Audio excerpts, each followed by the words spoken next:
அழகே அழகு சீரியலில் தங்கராஜை பார்க்கறக்காக ராகவன், லக்ஷ்மி, சுரேஷே நீயும் வாடா அப்படின்னு சொல்லி ரெண்டு பேரும் தங்கராஜுக்கு என்னமோ ஹாஸ்பிட்டலில் செக்கப்பில் வித்தியாசம் வந்ததுன்னு சொல்லி மாப்பிள்ளைய போய் பார்த்தே ஆகணும், அவருக்கு தைரியம் சொல்லி ஆகணும் அப்படின்னு நிற்கிறாங்க. இவங்களாம் பாவம் மலரோட அம்மாவுக்கு உடம்பு சரியில்லைன்னு சொன்னால் கூட மலரை போய் பார்க்கறதுக்கு விட மாட்டேங்கிறாங்க. ஆனால் இவங்க மாப்பிள்ளைக்கு ஒன்றுனா மட்டும் குடும்பமே போய் பார்க்கணுன்னு நிற்கிறாங்க.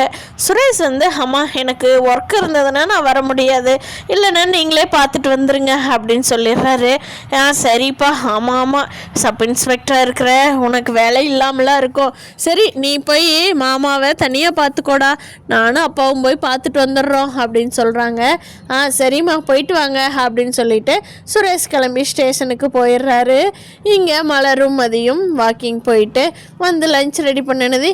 மலரு நாங்களும் சாப்பிட்டோம், போய் தங்கராஜ் மாப்பிள்ளையை போய் பார்த்துட்டு வந்துடுறோம், நீ அதுக்குள்ளே உன் தம்பிக்கு பொண்ணு பார்க்க போகணும், நீ போயிட்டு நேரங்காலமே வந்து சேரு மலரு, சும்மா அங்கேயே இருந்துக்காத பேசிக்கிட்டு நைட்டு சீக்கிரமாக வரணும் சரியா, நீ இல்லைன்னா ரொம்ப கஷ்டம் மலரு அப்படிங்கிறாங்க.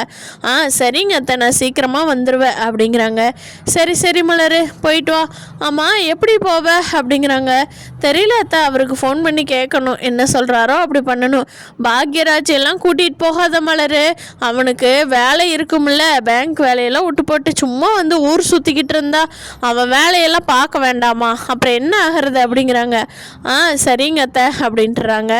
சரின்னு சொல்லிட்டு லக்ஷ்மியும் ராகவனும் தன்னோட மருமகனான தங்கராஜ் வீட்டுக்கு கிளம்பி போயிடுறாங்க. போய் ரேவதி கிட்ட என்னடி மாப்பிள்ளை நல்லா இருக்காங்களா, என்னாச்சு, என்ன அப்படி பதறி அடிச்சுக்கிட்டு பேசினியா அப்படின்னு சொல்லி மாப்பிள்ளைய பயங்கரமாக நலம் விசாரிக்க ஆரம்பிச்சிடுறாங்க ரெண்டு பேரும். பாக்யராஜுக்கு ஃபோன் பண்ணுற மலர் பாக்யராஜ் நானும் பாப்பாவும் ரெடி ஆகிட்டோம், பாப்பாவும் ஸ்கூல்லேருந்து வந்ததும் ரெடி பண்ணிவிட்டேன் பாக்யராஜ், நாங்கள் ரெண்டு பேரும் இப்போ கிளம்பி ரெடியாக இருக்கிறோம், இப்போ என்ன வர்ற, நீ வர்றியா இல்லை நாங்களே கிளம்பி போகிறதா அப்படிங்கிறாங்க. மலர் நான் எப்போ உங்களை கிளம்பி போக சொன்னேன், நான் வர்றேன் மலர், பைக்கில் வர்ற பெர்மிஷன் போட்டிருக்கிறேன், வர்றேன் மலர், இன்னைக்கு அவ்வளோதான், இனிமேல் ஆஃப் டே லீவே எடுத்துக்கலாம் அப்படின்னு சொல்கிறாங்க. பாக்யராஜ் இப்போ தான் உங்கள் அம்மாவும் அப்பாவும் கிளம்பி போயிருக்கிறாங்க, கேட்டாங்க என்ன எப்படி போவேன்னு, அவர்கிட்ட கேட்கணும்னு சொல்லியிருக்கிறேன் அப்படிங்கிறாங்க. சரி மலர் அப்படியே இருக்கட்டும், ஆனால் நானே உங்கள் ரெண்டு பேர்த்தையும் கூட்டிகிட்டு போகிறேன், பொண்ணு வீட்டுக்கே நம்ம டைரெக்டாக போயிடலாமா இல்லை உங்கள் வீட்டுக்கு போகணுமா அப்படிங்கிறாங்க பாக்யராஜ். அதுக்கு மலர்ந்துட்டு எங்கள் வீட்டுக்கு போகணும் பாக்யராஜ், அம்மாவே உடம்பு சரியில்லாமல் இருக்காங்கல்ல, போயிட்டு அப்புறம் எல்லாருமே ஒன்றா கிளம்பி போய்க்கலாம் பொண்ணு வீட்டுக்குன்னு சொல்லவும். சரி மலர் இந்தோ நான் பர்மிஷன் போட்டுட்டு 5 நிமிஷத்தில் வீட்டுக்கு வந்துடுறேன் அப்படின்னு சொல்லிட்டு பேங்க்கில் லீவ் போட்டுட்டு கிளம்பிடுறாரு மலரை கூட்டிகிட்டு போகிறதுக்காக.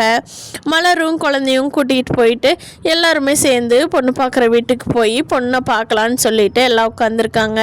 இங்கே தங்கராஜோட வீட்டில் ஆமாம் மாமா உங்களுக்கெல்லாம் நல்லா இருக்கா அப்படின்னு சொல்லி கேட்குறாரு. பரவாயில்ல மாப்பிள்ளை நீங்கள் உடம்ப பார்த்துக்கோங்க மாப்பிள்ளை, இவ்வளோ சின்ன வயசுலேயே நீங்களாம் நல்லா கரெக்டாக பார்த்துக்குங்க, மெயின்டைன் பண்ணிக்கோங்க மாப்பிள்ளை அப்படிங்கிறாங்க. ஆமாம் மாமா இந்த பிளட் டெஸ்ட்டில் கொஞ்சம் முன்ன பின்ன வந்ததுக்கு என்னென்னமோ கெட்ட கெட்ட கனவெல்லாம் வருது மாமா, ஐயோ சாமி என்னால் தூங்கவே முடியல அப்படிங்கிறாங்க. அப்படியா மாப்பிள்ளை, நீங்கள் அதை பற்றியெல்லாம் ஒன்றும் கவலைப்பட்டுக்காதீங்க, நான் ரேவதி கிட்ட சொல்லிடுறேன், நல்லதா ஹெல்த்தியானதா செஞ்சு போட சொல்லி, அதை நீங்கள் சாப்பிடுங்க மாப்பிள்ளை, ஒன்றும் பண்ணாது அப்படிங்கிறாங்க லக்ஷ்மி.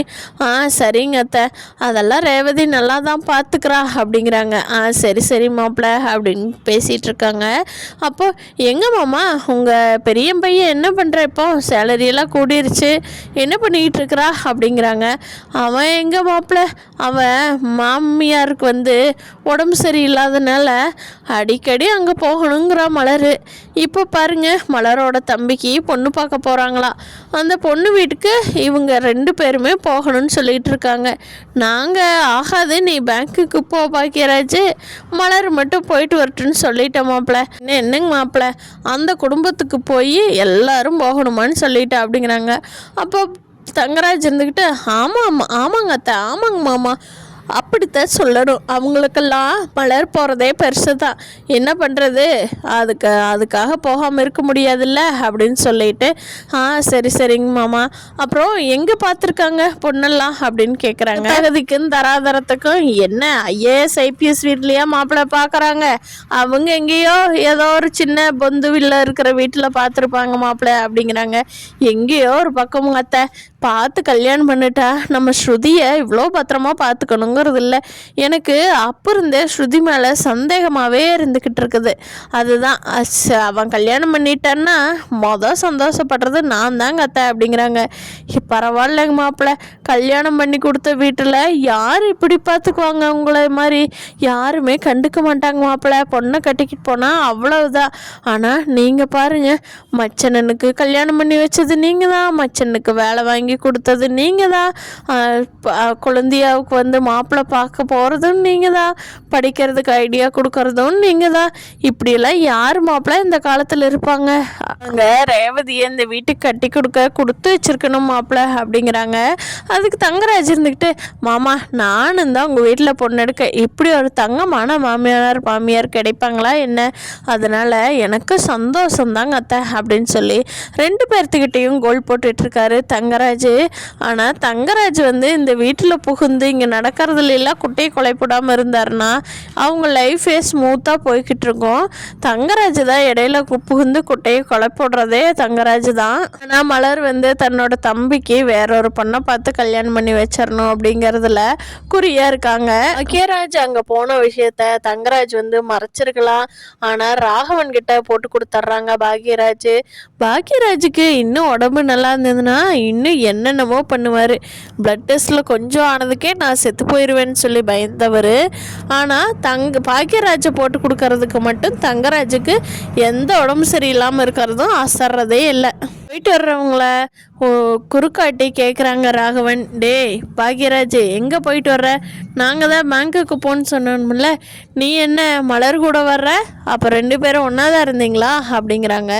அதுக்கு நம்ம மலர் தான் சொல்கிறாங்க, அது வந்து மாமா அப்படின்னு சொல்கிறாங்க.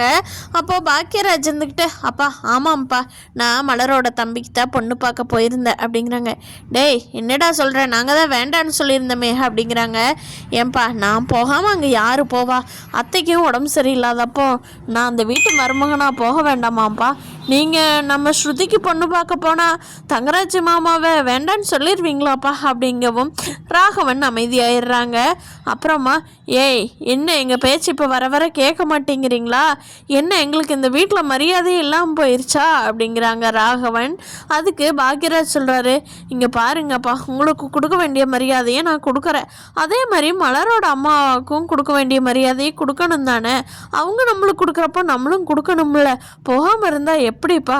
நீங்கள் என்ன சொல்ல வர்றீங்க? இப்போ எங்களை என்ன வீட்டை விட்டு வெளியில் போக சொல்கிறீங்க அப்படிங்கிற மாதிரி பாக்யராஜோட துணி கேட்கவும் அதுக்கு ராகவன் சொல்கிறாங்க, என்னடா என்ன வீட்டை விட்டு வெளியே போங்கடா, எங்கள் பேச்சை கேட்காதவங்களா இங்கே இருக்காதீங்க, கிளம்புங்க வெளியில் அப்படிங்கிற மாதிரி கோவத்தில் பேசிடுறாரு. அதுக்கு பாக்யராஜ் வந்துட்டு, எல்லாம் வீட்டை விட்டு வெளியே போக சொன்னால் நாங்கள் கண்டிப்பாக போயிடுவோம்ப்பா, வா மலரு, பாப்பு வா பாப்பு நம்ம போகலாம் அப்படின்னு சொல்லி 3 பேரும் வீட்டை விட்டு வெளியே கிளம்பி போகிறாங்க. அப்படி போனாங்கன்னா கண்டிப்பாக மலரோட வாழ்க்கை ரொம்ப சூப்பராக போகும்னு நினைக்கிறவங்க நம்ம வீடியோவை லைக் பண்ணிவிட்டு நம்ம சேனல் இன்னும் சப்ஸ்கிரைப் பண்ணாதவங்க சப்ஸ்கிரைப் பண்ணிக்கோங்க. நீங்கள் என்ன நினைக்கிறீங்கன்னு கீழே கமெண்ட் பண்ணுங்கள். தேங்க்யூ.